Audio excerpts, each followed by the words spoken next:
وَقُلْ جَاءَ الْحَقُّ وَزَهَقَ الْبَاطِلُ۔ بزرگوں اور دوستو، کلمہ لا الہ الا اللہ کی تشریح بیان کی جا رہی ہے۔ اللہ رب العالمین نے جن معبودان باطلہ کی الوہیت کی نفی اپنی کتاب میں کی ہے، اس کا سلسلے وار بیان آپ کے سامنے رکھا جا رہا ہے۔ سلسلہ کلام فرعون کی الوہیت کے رد تک پہنچا ہے۔ اللہ رب العالمین نے اس کی الوہیت کے رد میں 74 آیات نازل فرمائی ہے، اور اس کی الوہیت کے رد کے لیے تاریخ و سیر میں اور قصص کے اندر باقاعدگی کے ساتھ میں کئی وقائع ذکر کیے گئے ہیں، جس سے پتہ چلتا ہے کہ فرعون الہ نہیں تھا۔ انہی وقائع میں سے ایک واقعہ یہ ہے کہ فرعون جب اپنی الوہیت کا دعویٰ بڑے شد و مت کے ساتھ میں کرنے لگا اور اللہ رب العالمین کی توحید کا انکاری ہوا، تو اللہ رب العالمین نے حضرت جبریل علیہ السلام کو انسانی شکل میں اس کے پاس میں بھیجا۔ فرعون جو ہفتے میں 2 یا 3 مجلسیں قائم کرتا تھا، ایک مجلس میں وہ لوگوں کے مسئلے مسائل حل کر رہا تھا، سبھی حضرت جبریل علیہ السلام انسانی شکل میں اس کے پاس ایک سوال لے کر آئے، اور آپ نے سوال یہ کیا کہ اگر کوئی غلام اپنے مالک سے آگے بڑھے تو اس کی سزا کیا ہونی چاہیے؟ فرعون نے حکم دیا کہ ایسے آدمی کو، ایسے غلام کو غرقاب کر دیا جائے، اسے ڈبا دیا جائے۔ جبریل علیہ السلام نے مکتوب آگے کر دیا۔ آپ نے ایک صحیفہ اور ایک ورقہ اس کے آگے کیا اور کہا اس پر اپنی جانب سے یہ فیصلہ لکھ کر دے دیجئے اور اپنی مہر ثبت کر دیجئے۔ فرعون نے فیصلہ لکھ دیا کہ ایسے غلام کو غرقاب کیا جانا چاہیے، پھر اس نے مہر بند کر دیا اور یہ لفافہ حضرت جبریل علیہ السلام کو سونپ دیا۔ جبریل علیہ السلام یہ لفافہ لے کر جانے لگے تو فرعون کو احساس ہو گیا کہ یہ جو بندہ آیا تھا یہ کوئی عام آدمی نہیں تھا بلکہ اللہ کا فرشتہ تھا، اور یہی صحیفہ لے کر کے جبریل علیہ السلام اس وقت آئے جب کہ فرعون غرقاب ہونے کے انتہائی قریب تھا۔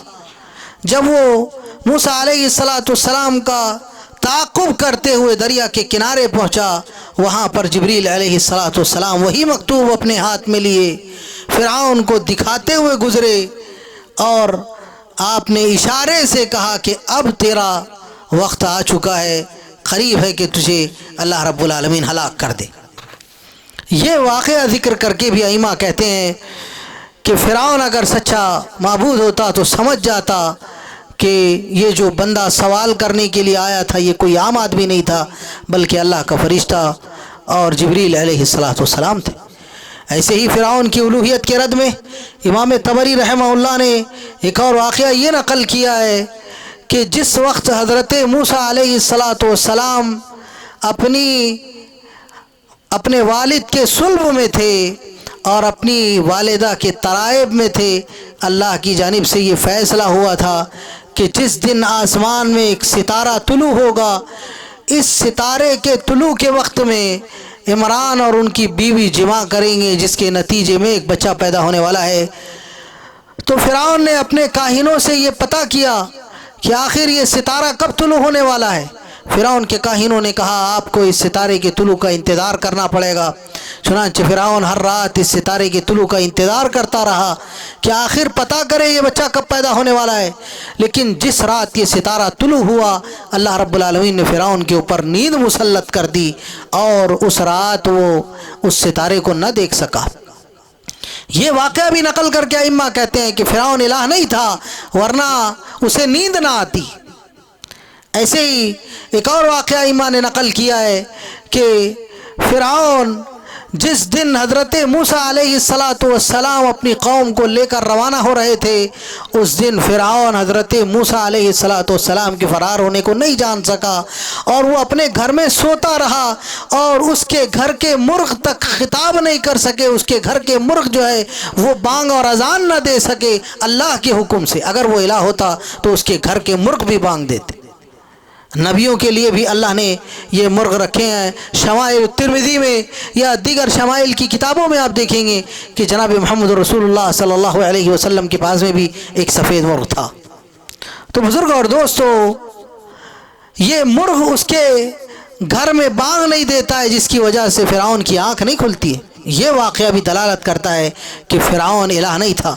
ایسے ایک اور واقعہ امام نے نقل کیا ہے کہ جس رات حضرت موسیٰ علیہ السلام باہر نکل رہے تھے، اپنی قوم کو لے کر فرار ہو رہے تھے، تو قوم کے لوگوں نے کہا کہ فرعون نے ہماری عورتوں سے، فرعون اور اس کے اہل خانہ نے ہماری عورتوں سے جو بچے پیدا کیے ہیں ان کو بھی ہمارے ساتھ میں آپ طلب کیجئے، ہم انہیں اپنے ساتھ میں دریا پار کرانا چاہتے ہیں، ہم انہیں اپنے ساتھ میں لے جانا چاہتے ہیں۔ تو حضرت موسیٰ علیہ السلام ایک پہاڑ پہ کھڑے ہوئے اور آپ نے بلند آواز سے پکارا کہ اے بنو اسرائیل کے بچوں، جو فرعون اور قبطیوں کی نسل سے، فرعون اور قبطیوں کے جسد سے پیدا ہوئے ہیں، وہ سارے کے سارے چلے آؤ۔ چنانچہ سارے بچے فرعون اور اس کے اہل خانہ کے گھروں سے باہر نکل آئے اور سیدھے حضرت موسیٰ علیہ السلام کو شامل ہو گئے اور آپ کو لاحق ہو گئے۔ تو یہ واقعہ بھی اس بات پہ دلالت کرتا ہے کہ فرعون الہ نہیں تھا، کیونکہ وہ ان بچوں کو روکنے کی طاقت بھی نہیں رکھ سکا۔ جس رات حضرت موسیٰ علیہ السلام نکلے، اسی رات اللہ رب العالمین نے یہ فیصلہ فرمایا تھا کہ قبطیوں کے ہر گھر کا ایک بچہ وفات پائے گا، ہر گھر کے اندر ان کی اولادیں وفات پائے گی، لیکن فرعون اپنے گھر کی ان اولادوں کی وفات کو بھی نہیں روک سکا۔ یہ بھی دلالت کرتا ہے کہ وہ الہ نہیں تھا۔ ایسے ہی اللہ رب العالمین نے فرعون کو فدیہ بنا دیا تھا حضرت موسیٰ علیہ السلام کا، جیسے دیگر انبیاء علیہ السلام کے لیے فدیے ہیں۔ حضرت اسماعیل علیہ السلام کا فدیہ اللہ نے ایک کبش کو بنایا۔ حضرت عیسیٰ علیہ السلام کا فدیہ اشنون نامی یہودی کو بنایا۔ حضرت ابراہیم علیہ السلام کا فدیہ نمرود کو بنایا۔ جناب محمد رسول اللہ صلی اللہ علیہ وسلم کا فدیہ 4 ایسے افراد کو بنایا جن کو جبریل علیہ السلام نے مارا ہے۔ 2 اسودان، اسود بن عبد غیث غوث، اور ایک اور اسود تھا، وہ بھی جناب محمد رسول اللہ صلی اللہ علیہ وسلم کے فدیے کے طور پہ قتل کیا گیا۔ اور اسی طرح جو بندہ تھا حارث بن قیس، یہ بندہ بھی اللہ کے رسول کے فدیے میں قتل کیا گیا۔ اور ولید بن عقبہ، اس کو بھی حضرت جبریل علیہ السلام نے مارا، اور کسی کے قدم پہ کانٹا چبھا کر کے اس کو مارا گیا، فدیہ وصول کیا گیا۔ کسی کے سر میں انگلی رکھ کر کے حضرت جبریل علیہ السلام نے اس کو قتل کیا، اور کسی کے پیٹ پہ انگلی رکھ کر کے اس کو قتل کیا۔ تو اس طریقے سے جناب محمد رسول اللہ صلی اللہ علیہ وسلم کی جان کا بھی فدیہ دیا گیا کفاروں کے ذریعے۔ ایسے ہی ہر آدمی، ہر مومن کے لیے جان کا فدیہ ہے، اور وہ عقیقے کے ذریعے بندے کو دینا ضروری ہے۔ چنانچہ اگر یہ جان کا فدیہ دے دیا جائے تو بندے کے اوپر سے ہزاروں طرح کے شرور و فتن رفع ہو جاتے ہیں، شیطان کی لسٹ سے، شیطان کی کتاب سے اس کا نام خارج کر دیا جاتا ہے، اور بھی بہت سارے فائدے حاصل ہوتے ہیں۔ تو بزرگ اور دوستو، فرعون کو اللہ رب العالمین نے فداء النار بنا دیا تھا۔ ایسے ہی فرعون کے ساتھ میں بہت سارے ایسے عذابات جو ایک ساتھ آیا کرتے تھے قوم فرعون پر، فرعون ان کو بھی رد نہیں کر سکتا تھا۔ یہ بھی اس کی الوہیت کے رد میں اللہ نے بیان فرمائے ہیں۔ یہ سارے واقعات آپ اللہ کی کتاب کے اندر بڑی تفصیل سے پڑھیں گے۔ ایسے ہی فرعون کے ساتھ جو حامان تھا، وہ بھی الوہیت کا بڑا دعوے دار تھا۔ اس نے بھی اپنی الوہیت کا دعویٰ کیا ہوا تھا۔ وہ کہتا تھا جو مجھے سجدہ نہیں کرے گا اس کو قتل کر دیا جائے گا۔ یہودیوں کے پورے ایک قبیلے کو اس نے اپنے سامنے حاضر کیا اور کہا کہ مجھے سجدہ کرو، جو مجھے سجدہ نہیں کرے گا اس کی گردن مار دی جائے گی۔ چنانچہ سارے لوگ جو سجدہ نہیں کر رہے تھے ان سب کو قتل کیا گیا، اور ایک بندے کو اس نے چھوڑ دیا اور کہا جاؤ آئندہ موعد سے پہلے تمہیں سجدے کی تیاری کر لینا ہے۔ لیکن اس موعد سے پہلے اس یہودی نے ایک عورت کو تیار کیا، ایک یہودی عورت کو تیار کیا کہ کسی طریقے سے حامان کے اوپر ڈورے ڈالو اور اس کے قتل کا سامان پیدا کرو۔ چنانچہ اس یہودی آدمی نے یہودی عورت کو تیار کیا، فرعون سے اس کی شادی کرائی، اور پھر ایک مرتبہ ایسا ہوا کہ یہی حامان اس فرعون کی بیوی کے ساتھ بدکاری کر رہا تھا، فرعون نے یہ منظر دیکھ لیا اور اس کے بعد میں حامان کے قتل کا اعلان کر دیا، اور حامان کو سر عام علی رؤوس الاشہاد مجمع عام میں تختہ دار پہ لٹکا دیا گیا، اس کو سولی دے دی گئی۔ اس طریقے سے ایک اور مدعی الوہیت کا اللہ نے خاتمہ فرما دیا۔ اس کا ذکر بھی اللہ نے اپنی کتاب کے اندر کیا ہے کہ یہ فرعون کو کئی طریقے سے گمراہ کرتا تھا، یہ بھی اللہ رب العالمین کی الوہیت کے باب میں مشکک تھا، شک کرنے والا تھا، اللہ نے اس کی بھی تفصیل اپنی کتاب کے اندر بیان فرمائی ہے۔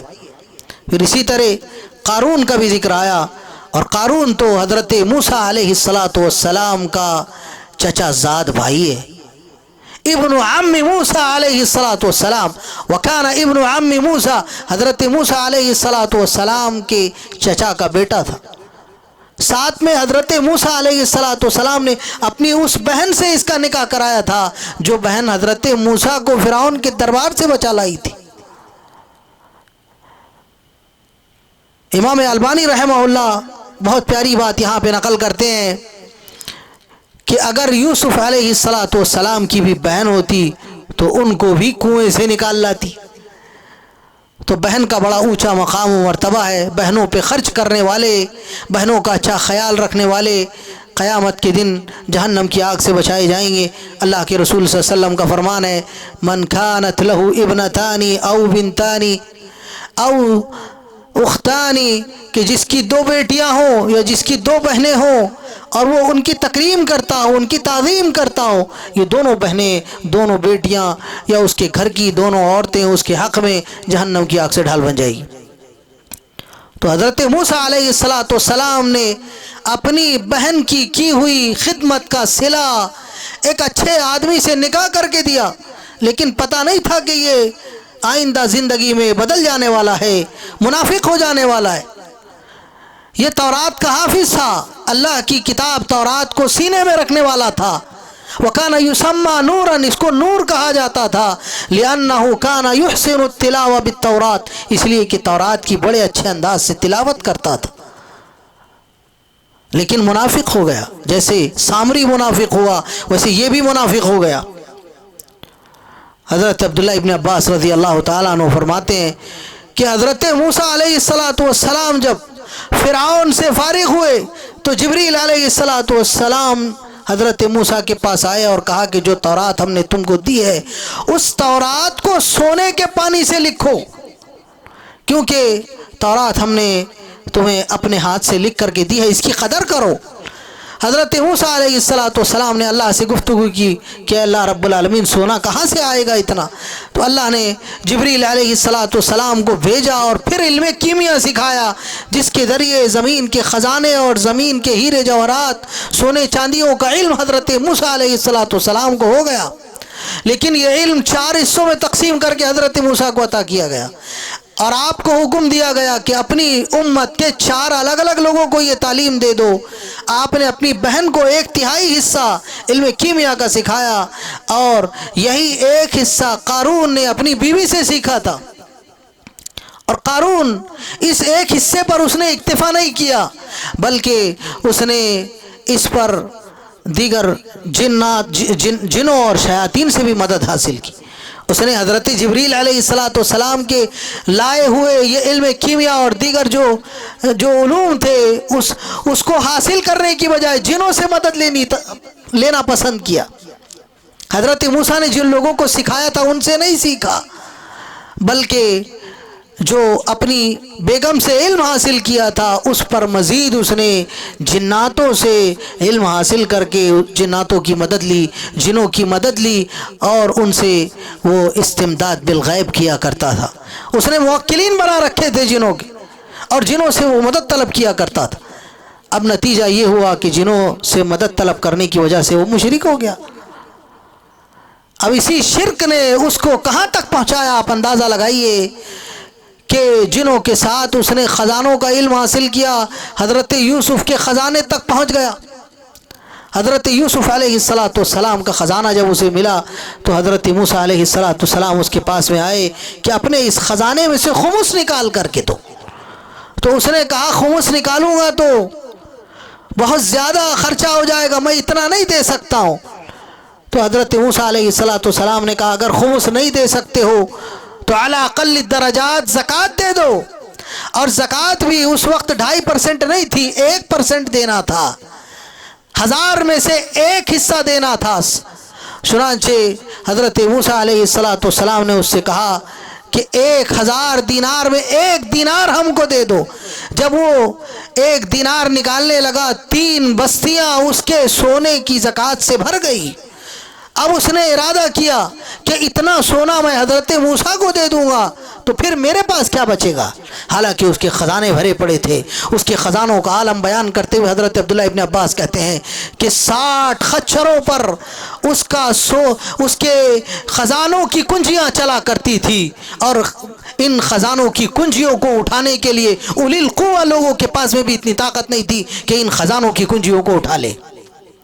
پہلے اس نے خزانے کی کنجیاں سونے کی بنائی، پھر اس کے بعد میں پہلے لوہے کی بنائی، پھر اس کے بعد میں چمڑے کی بنائی، پھر اس کے بعد میں لکڑی کی بنائی، پھر ایک اور دھات کی بنائی، اور وہ بھی 1 انگلی کے برابر اس نے چابیاں بنائی، اور ہر چابی کے تحت خزانے ہی خزانے تھے۔ اور ان خزانوں کے ساتھ وہ اس بات کا انکاری ہوا کہ حضرت موسیٰ علیہ السلام کو خمس دے یا حضرت موسیٰ علیہ السلام کو زکوٰۃ دے، اس نے اس سے بھی انکار کر دیا۔ ساتھ میں حضرت موسیٰ علیہ السلام نے اس کو آخرت کی یاد دلائی، کہا اللہ سے ڈر، دنیا کی زندگی کو گزرگاہ سمجھ، یہاں پر چھوٹے موٹے رہائش گاہ میں زندگی گزار لے۔ اس نے اس کا بھی انکار کیا۔ اس نے اپنا گھر مکمل سونے سے بنایا، گھر کے راستوں کو سونے سے بنا دیا، اس کی کیاریوں کو، اس کے تمام مقامات کو سونے سے بھر دیا۔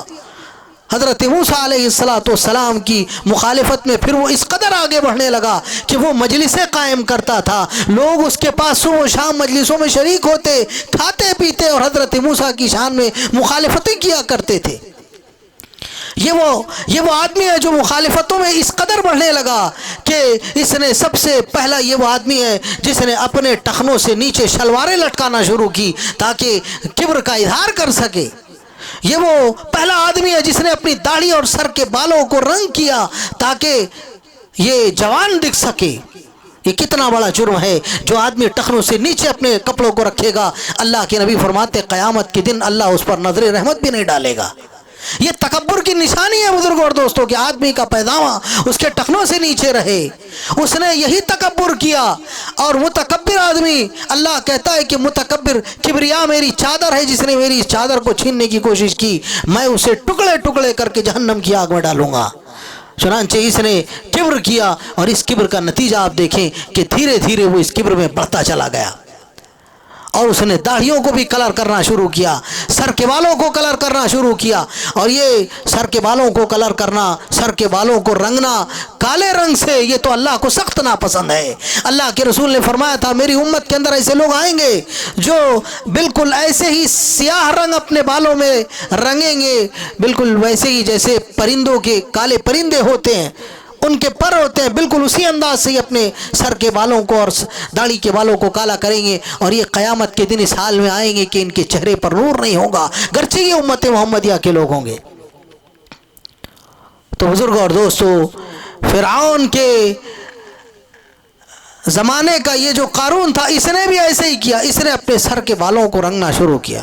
اور اس کی ایک اور عجیب و غریب صفت حضرت عبداللہ ابن عباس رضی اللہ عنہ نے بیان فرمائی ہے، وہ یہ ہے وَكَانَ غَلِيظًا فَظًّا شَدِيدَ الْقَلْبِ، انتہائی غلیظ الفطرت آدمی تھا، انتہائی سخت آدمی تھا، شدت غضب اس کے اندر کوٹ کوٹ کر کے بھری ہوئی تھی۔ اور آپ کو معلوم ہے کہ جہنمیوں کی نشانی یہ ہے کہ وہ شدید الغضب ہوتے ہیں۔ اللہ کے نبی صلی اللہ علیہ وسلم نے فرمایا تھا من اراد منکم ان ينظر الى رجل من اهل النار، تم میں سے جو کوئی کسی جہنمی کو دیکھنا چاہتا ہو وہ کسی فظل غلیظ القلب آدمی کو دیکھ لے، ایسے آدمی کو دیکھ لے جو انتہائی غصے والا ہو، یہ جہنمی ہے۔ اور اس کے برعکس جو انتہائی نرم ہے ان کے بارے میں آپ نے فرمایا کہ کل ہین لین سہل قریب الناس، جو انتہائی نرم ہے، سادہ مزاج ہے، لوگوں کے قریب رہنے والے ہیں، محبت کا سلوک کرنے والے، یہ جنتی ہیں، یہ جنتی ہیں۔ اور یہ سید الاخلاق، تمام اخلاقوں کا سردار یہ ہے کہ آدمی نرم مزاج ہو، اس کے اندر ٹھنڈک ہو، اس کے اندر نرمی ہو، رحم دلی ہو۔ اللہ رب العالمین اپنی تمام جباریت اور قہاریت کے باوجود رحم والا ہے، رحیم ہے، شفیق ہے، مہربان ہے، اس کا رحم اس کے غضب پہ غالب ہے۔ اللہ کی یہ صفت ہم کو بتاتی ہے کہ ہمیں بھی رحیم شفیق مہربان ہونا چاہیے۔ تو قارون کے اندر یہ صفت نہیں تھی۔ قارون انتہائی شدید الغضب آدمی تھا۔ یہ اس کے جہنمی ہونے کی ایک اور نشانی ہے جو حضرت عبداللہ ابن عباس نے بیان فرمائی۔ پھر اس کے بعد میں حضرت موسیٰ کی نافرمانیوں میں حد سے گزر جانے والا آدمی تھا۔ اب جب حضرت موسیٰ علیہ السلام نے اس سے زکوٰۃ طلب کی تو زکوٰۃ تو میں نے بتایا آپ کو کہ جب وہ زکوٰۃ نکالنے لگا 3 شہر بھر گئے اس کی زکوٰۃ سے، تو اس نے زکوٰۃ دینے سے بھی انکار کر دیا۔ اور اس کا ایک اور معاملہ یہ ہے کہ وہ حضرت موسیٰ علیہ السلام کے سامنے ان کی توہین کرتا تھا۔ حضرت موسیٰ علیہ السلام کو اللہ کا حکم آیا کہ اپنی قوم کو کہہ دو اپنے کپڑوں میں نیلے رنگ کی دھاریاں لگا لے، نیلے رنگ کے دھاگے باندھ لے، تاکہ تم کو آسمان یاد آئے، اور جب آسمان یاد آئے گا تو اللہ کو یاد کرو گے۔ تو جیسے ہی حضرت موسیٰ نے قوم کو بلا کر یہ حکم دیا، سب سے پہلا مخالفت کرنے والا قارون تھا۔ قارون کھڑا ہوا، کہا یہ کیسے ہو سکتا ہے؟ آپ کو اگر کروانا ہی ہے کپڑوں میں دھاریاں لگوانے سے بہتر یہ ہے کہ ان کو نیلے کپڑے پہنا دیے جائیں تاکہ ان کو ہمیشہ یاد رہے۔ تو حضرت موسیٰ علیہ السلام نے اللہ سے گفتگو کی۔ اللہ نے فرمایا اے قارون، اے موسیٰ، ہم یہ دیکھنا چاہتے تھے کہ جو کون ہمارے چھوٹے سے امر کی اتباع کر رہا ہے، ہم سمجھتے ہیں کہ وہی ہمارے بڑے امر کی اتباع کرے گا۔ تو اس نے چھوٹے سے امر میں بھی مخالفت کی اور بڑے امر میں بھی مخالفت کی۔ جب اللہ کا یہ حکم آیا کہ دھاری دار نیلے کپڑے پہنو تو اس نے وہ سارے کپڑے چھوڑ دیے اور معصفرات پہننے لگا۔ کیسے کپڑے پہننے لگا؟ جو بھگوے رنگ کے ہے، زعفرانی رنگ کے کپڑے اس نے اختیار کیے۔ اپنے تمام حلقے کے اندر، تمام کارندوں کے اندر، تمام اپنے ذمہ داروں میں، سب میں اس نے اس کپڑے کو پھیلا دیا اور کہا کہ سارے کے سارے یہی کپڑا پہنیں گے۔ اور آپ کو رنگوں کی صفات اور ان کی کیفیت کے بارے میں ایک بات جان لینا چاہیے کہ بھگوا رنگ یہ شریعت کے اندر خون کا معنی رکھتا ہے، خون کے مترادف ہے، یہ خون پر دلالت کرنے والا کلر ہے، لہذا اللہ کے نبی صلی اللہ علیہ وسلم نے اس کلر کے پہننے سے منع فرمایا ہے۔ حضرت علی کو اللہ کے رسول نے یہ 2 لباس دیے تھے زعفرانی رنگ کے اور کہا جاؤ اس کو لے جاؤ۔ حضرت علی جب پہن کے آئے تو اللہ کے رسول نے چہرہ پھیر لیا، کہا علی یہ لباس ہم کو نہیں چاہیے، یہ مردوں کے لیے نہیں ہے، جاؤ خواتین میں تقسیم کر دو۔ تو بھگوے رنگ کا پہننا جائز نہیں ہے۔ لیکن قارون نے اپنی تمام سلطنت کے اندر جہاں تک اس کی حکمرانی تھی، جہاں تک اس کے ماننے والے تھے، سب کو اس نے بھگوا رنگ پہنایا۔ اور ساتھ میں وہ جب اپنی عورتوں کو لے کر کے نکلتا تھا سو سونے کے زیورات پہنا کر کے برہنہ صورتحال میں لے کر کے نکلتا تھا اور بھگوا کپڑا ان کو جگہ سب کو پہنا کے رکھتا تھا۔ اللہ کو یہ ساری باتیں سخت ناپسند تھی۔ اسی طرح اس نے حضرت موسیٰ پر کئی طرح کے اعتراضات کیے، ان میں سے ایک اعتراض یہ تھا کہ قرابین کے اوپر آپ نے حضرت ہارون کو ذمہ دار کیوں بنایا؟ مجھے ذمہ دار بنانا تھا، ساری ذمہ داریاں ہارون نے اور موسیٰ نے لے رکھی ہے، میرے پاس اتنا مال ہے، میں قوم کا اتنا بڑا آدمی ہوں، میرا بھی تو کچھ مقام ہے، مجھ کو بھی کچھ ملنا چاہیے۔ تو اس نے جب قوم کے سامنے حضرت ہارون کے قرابین کا ذمہ دار بنائے جانے پر اعتراض سنا تو حضرت موسیٰ علیہ السلام کہنے لگے کہ ٹھیک ہے، جو لوگ اس بات کے متمنی ہے کہ ان کو قرابین پر ذمہ دار بنایا جائے وہ کل سب کے سب اپنا عصا لے کر کے میرے پاس میں آئے۔ دوسرے دن سارے لوگ عصا لے کر کے آئے، حضرت موسیٰ بھی اپنا عصا لائے، حضرت ہارون بھی اپنا عصا لائے، قارون بھی اپنا عصا لایا، قارون کے ساتھ اس کے حواریوں مواریوں میں سے 2 لوگ اور عصا لے کر کے آئے۔ حضرت موسیٰ علیہ السلام نے اپنے خیمے کے پاس میں یہ سارے کے سارے عصا گاڑ دیے اور اس کے بعد میں اپنی قوم سے کہا کہ اے میری قوم کے لوگوں، جس کا عصا تناور درخت بن جائے گا کل تک، وہی آدمی ہے جس کو اللہ نے قرابین کا ذمہ دار بنایا ہے۔ لوگ کل کا انتظار کرنے لگے. جب وقت آیا تو دیکھا کہ حضرت ہارون علیہ السلام جن کو حضرت موسیٰ نے طے کیا تھا قرابین کا ذمہ دار، ان کی لاٹھی، ان کے عصا کا معاملہ یہ تھا کہ وہ تناور درخت بن چکا تھا. اب قارون کے دل میں مزید نفرت بڑھنے لگی. اس نے پھر حضرت موسیٰ کے خلاف سازش شروع کی. حضرت موسیٰ علیہ السلام پر اس نے الزام تراشی اور اتہام بازی کا فیصلہ کیا. ایک بازاری عورت کو اس نے خریدا اور اس کے بعد میں کہا کہ اگر تم حضرت موسیٰ پر زنا کا الزام لگاؤ گے تو میں تمہیں اپنے سونے اور چاندی کے ساتھ ساتھ میں اپنا بدن بھی تمہیں ہدیے میں دے دوں گا، میں تم سے نکاح کر لوں گا. وہ عورت راضی ہو گئی. لیکن دوسرے دن جب حضرت موسیٰ علیہ السلام لوگوں سے خطاب کرنے کے لیے حاضر ہوئے تو اللہ کی توفیق سے آپ نے اتہام بازی کی جو مذمت ہے اس پہ اللہ کا کلام پیش کرنا شروع کیا کہ اگر کوئی آدمی کسی پر الزام لگائے گا تو اس کی سزا یہ ہوگی. اتنا سننا تھا کہ وہ عورت ڈر گئی، اس کے دل میں اللہ کا خوف جاگزی ہوا. اس نے کھڑے ہو کر کے کہا کہ موسیٰ، یہ جو قارون ہے اس نے مجھے تمہارے خلاف ورغلانے کی کوشش کی ہے اور یہ چاہتا ہے کہ میں آپ کے اوپر زنا کا الزام لگاؤں. اتنا سننا تھا کہ حضرت موسیٰ علیہ السلام اللہ کی بارگاہ میں گر گئے، سجدے میں گر گئے اور اللہ سے دعا کرنے لگے کہ اللہ اب اس کا شر بڑھتا ہی چلا جا رہا ہے. اے اللہ رب العالمین، نہ تو یہ اپنا مال اس سے آخرت طلب کرتا ہے، وابتغی فیما آتاک اللہ الدار الاخرہ، جس کو بھی اللہ نے مال دیا ہے اے اللہ یہ مال اگر تیرے راستے میں نہیں لگا رہا ہے تو وہ دراصل زمین میں فساد مچا رہا ہے. اے اللہ یہ بھی تیرے مال کے ذریعے زمین میں فساد مچا رہا ہے، اے اللہ تو اس کو پکڑ لے. اللہ نے حضرت موسیٰ علیہ السلام کو حکم دیا کہ اے موسیٰ اب زمین تمہارے حوالے ہے، جو تم حکم دو گے قارون کو یہ ویسا ہی کرے گی. حضرت موسیٰ علیہ السلام نے زمین کو کہا کہ زمین تو اس کو پکڑ لے. اب جیسے ہی حضرت موسیٰ علیہ السلام نے پکڑنے کا حکم دیا، زمین نے اس کے ٹخنوں تک اس کو پکڑ لیا اور بعض روایتوں میں 7 دن تک اس کو دھیرے دھیرے زمین اندر لیتی رہی اور وہ بار بار اپنے اولیاء کو پکارتا رہا. 7 دن تک اس نے پہلے جناتوں کو، شیاطین کو، اپنے موکلین کو اور اپنے ان تمام لوگوں کو پکارا جو غیر اللہ تھے. سارے اولیاء کو اس نے پکار لیا جو اس زمانے کے تھے، یہاں تک کہ حضرت موسیٰ کو پکار لیا، لیکن کسی نے جواب نہیں دیا. جنات اور شیاطین تک، اس کے موکلین تک فرار ہو گئے. تو بزرگوں اور دوستو، جتنے اولیاء پرست ہیں سارے کے سارے ایسے ہی برزخی زندگی میں زمین میں دھسائے جائیں گے اور کوئی بھی ان کا ولی اور مددگار نہیں ہوگا.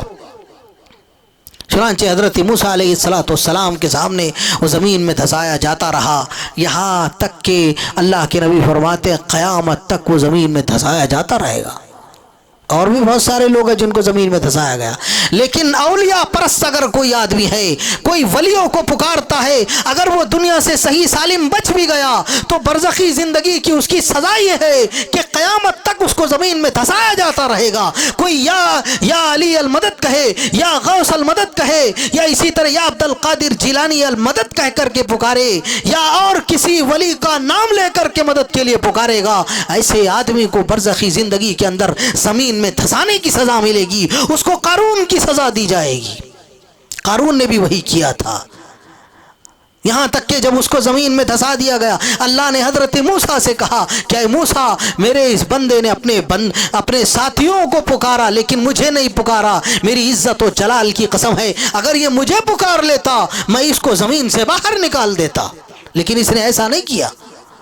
تو بزرگوں اور دوستو، قارون کے واقعے کے اندر سب سے بڑا سبق یہ ہے کہ اولیاء پرستی چھوڑ دی جائے. شخصیت پرستی اسلام میں نہیں ہے. بزرگوں اور دوستو، اولیاء کو پکارنا یہ اسلام میں نہیں ہے. اللہ کے علاوہ کوئی بھی ذات ایسی نہیں ہے جس کو پکارا جائے، جس سے مدد مانگی جائے، جس سے صحیح معنوں میں استعانت طلب کی جائے. تو یہ واقعہ تمام اولیاء پرستوں کے لیے اللہ نے اپنی کتاب کے اندر بیان فرمایا ہے. اللہ سے دعا ہے کہ اللہ رب العالمین ہمیں ہر طرح کے شرکوں سے بچا کے رکھے. سبحانک اللہم ربنا و بحمدک، اشہد ان لا الہ الا انت، استغفرک و اتوب الیک، وصلی اللہ علی النبی.